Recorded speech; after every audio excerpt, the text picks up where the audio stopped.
I don't remember much about that little town in the Oklahoma Panhandle. The tumor had just taken Emma, leaving our newborn child, Ollie, as the only thing I had left of her.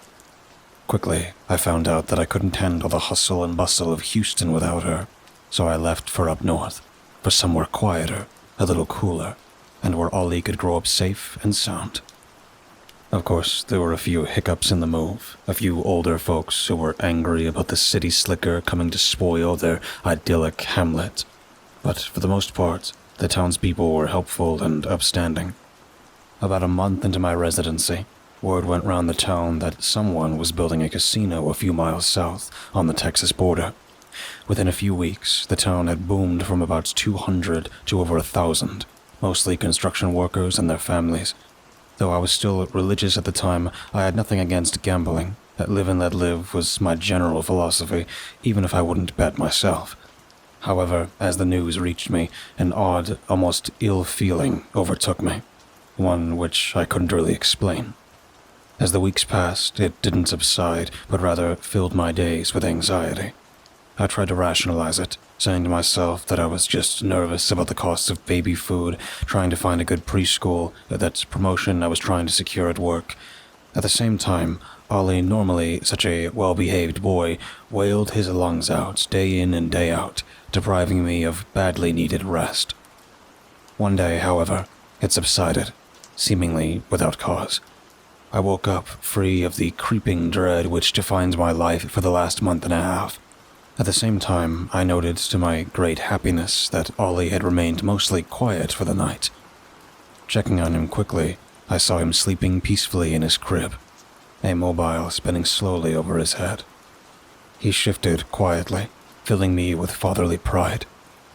Gently, I lifted up my infant son and carried him into the kitchen to prepare breakfast for us both. I hadn't even finished mixing the formula when I heard someone tap out the shave and a haircut on the front door. Hurrying to answer, I picked up Ollie and set him back in his cradle before going into the foyer to answer the door. Looking through the peephole into the porch, I saw nobody.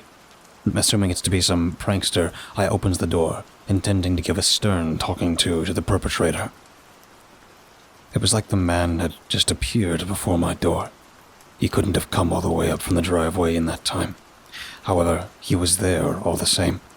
A tall, pale-skinned man clutched his hands in front of his chest nervously, a little too thin for his height. However, he was immaculately groomed, with perfectly combed brown hair and a pair of old-fashioned spectacles on his worn hazelnut eyes. The strangest thing about him was his outfit, a tailored black tuxedo with coattails not unlike what the conductor of an orchestra would wear. "Hello, sir," the man stammered, his voice high-pitched and with a distinct British accent. My car just broke down the block. Do you happen to have anything I can use to fix it? I'll pay you to let me." Sure. Let me go get my tools," I said, unsure of his new arrival. Thank you. The man nodded in gratitude. I quickly went over to the garage and started looking for my toolbox. Ollie began to cry from the other room, filling me with parental dread. Eager to feed him, I found my toolbox and rushed back to give it to the man, who, to my mild annoyance, was now standing in the foyer, rocking back and forth on his heels as he looked around the room. "Here you go," I nodded, handing him the tools. The man nodded, then turned on his heel and skipped out of my house like some sort of Mary Poppins character. Unsure of what to make of him, I took Ollie with me to look out of my doorway at him while I fed him. The man had made his way down the street to his car, a stunningly archaic vehicle. "Hey, is that a Bentley?" I called over to him. "Yes, sir, a Mark 6 to be precise," he proclaimed proudly. "I didn't know they made them for right-hand drive markets." "They did. It cost me a fortune to maintain, but I keep the old girl fresh as the day I got her back in '48. He bragged, popping up the hood and getting to work, somehow managing to keep his suit totally clean as he did so. I set Ollie down on the floor to crawl about as he pleased while I watched. Briefly, I was struck with confusion at him mentioning the year. He didn't seem nearly that old. However, I quickly dismissed it as having him misspoke. A few minutes later, the man finished whatever he was doing with the car, and it started with a beautiful purr. Before coming back, the man grabbed something from the back seat of the Mark 6 and tossed both the tool and it to me. Upon further inspection, it was a box for a baby monitor. "I heard your child in the house and thought perhaps this would be adequate," the man proposed, pointing at Ollie. The infant giggled at the attention. Yeah, I've been needing one of these for a while. Thanks, man," I said, smiling. "Say, what's the little one's name?" the man asked. "Oliver. Ollie. My wife." My throat briefly seized at the mention of her. "My wife loved that name." The man casted down his eyes. "Sorry for your loss, sir. Although it's actually quite interesting. My name's quite similar." "Oh?" I cocked my head to the side. "What might your name be?" "Azzy." "Well, nice to meet you, Azzy. You seem nice. I hope we'll meet again," I said, beginning to shut the door. However, Azzy stopped me. "Aren't you going to open the box?" he asked. It was an odd question, but not a troublesome one. So I took the baby monitor from its container. It was just as it was deciphered on the outside, save for a few red splotches scattered around it. "Yeah, it's pretty normal. Did you spill paint on it?" "Lamb's blood," as he mentioned offhand. I was taken aback. "What?" As he leaned in, his voice dropping an octave. "Lamb's," he began. "Blood." "Well, I don't want butchery residue on something my child could touch. It's just not sanitary. I'm sorry, but no. You need to put this in your child's room tonight and lock the door tight." The look in Azzy's eyes had changed. All nerves had disappeared, and now they were tight with something far worse. "Sir, I don't think you should be giving me orders," I said, a warning tone in my voice. My hand went back to the door, ready to slam it in Azzy's face. "Oh, I absolutely should," Azzy growled, his hand shooting up and grabbing me by the throat. A gasp of shock and fear escaped my lips at the sudden strength he displayed. I wanted above all else to break free, to defend Ollie, but I couldn't will myself to move. "Look, my boss has mandated that a demonstration be made of this little Babylon of a town, to whom I don't know, and it isn't my place to ask. Tonight I'm going to come through town again, and the only way little Ollie will be safe is if Lamb's blood is in the room with him when I come. I'm risking my neck telling you this, and I can only do this once, before eyebrows start raising. So you better heed my words, or we'll both be very sorry. Do you understand?" "Yes, sir," I choked out. Just like that, as he let me go, and I fell to the ground, gasping and coughing. "I hope your child has a long and prosperous life," as he said, going back through the door. "Wait," I cried. "Who the hell are you?" Hell isn't a very accurate word. Just like Ozzy in my full name. "Goodbye," as he said cryptically, shutting the door behind himself.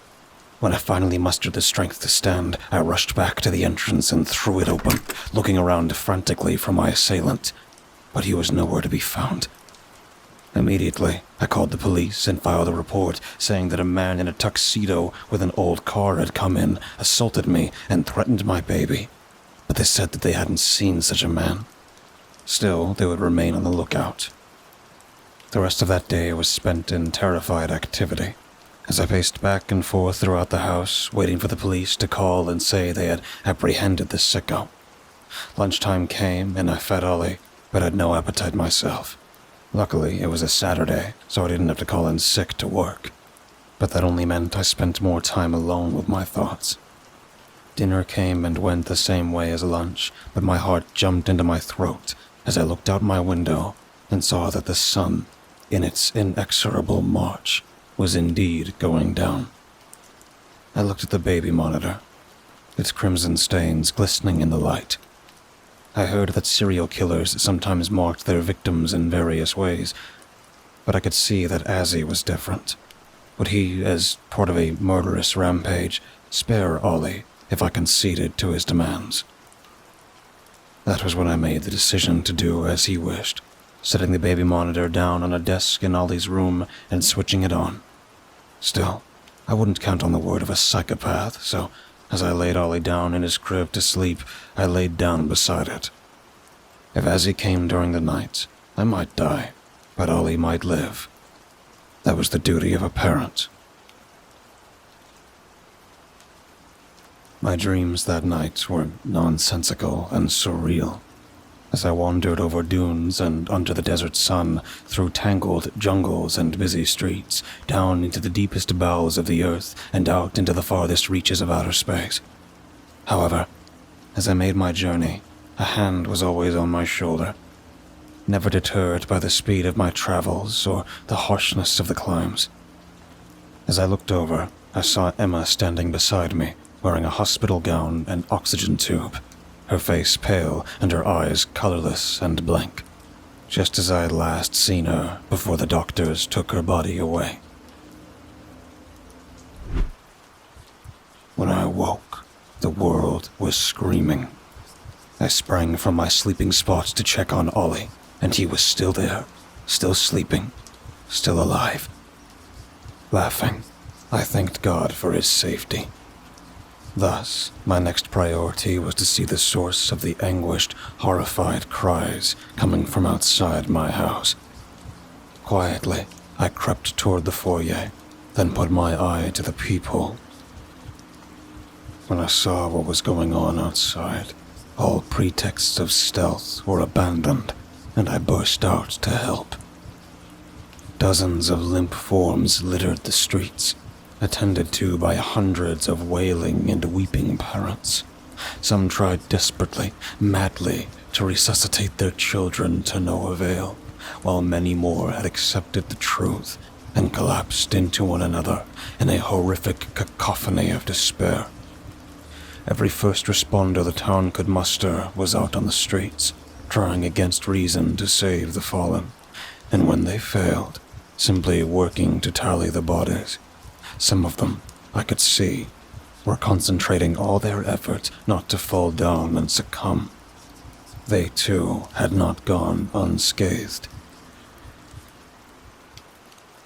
I worked all throughout that Sunday, and the day after that, and the day after that, trying to console the grieving and identify every corpse. All in all, 120 children died on that day, all to whom had simply expired in their sleep for no reason whatsoever.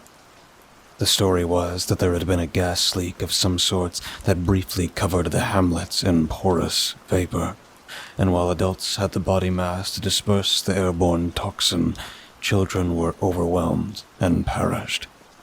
Still, it didn't explain how Ollie, so fragile and small, survived alongside every child in the town who wasn't the eldest in their household. It was then that I realized that Azzy was short for Azrael. The media briefly covered the story, and a congressional inquiry as to the safety of chemical conveyance system was launched. But nothing came of either.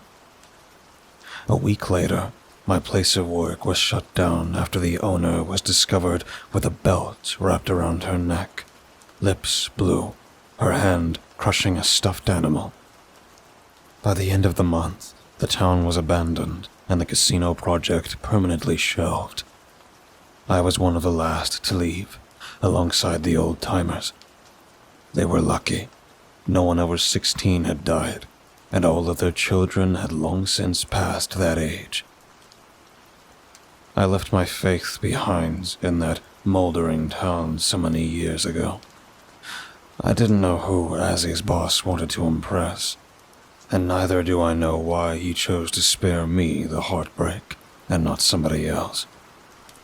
Maybe he knew I had no one to turn to. I don't think I should thank him. He's still a murderer. All I can hope for is that the children he took went without pain, and all that I know is that maybe, just maybe, there isn't a God. At least, not one worth praying to.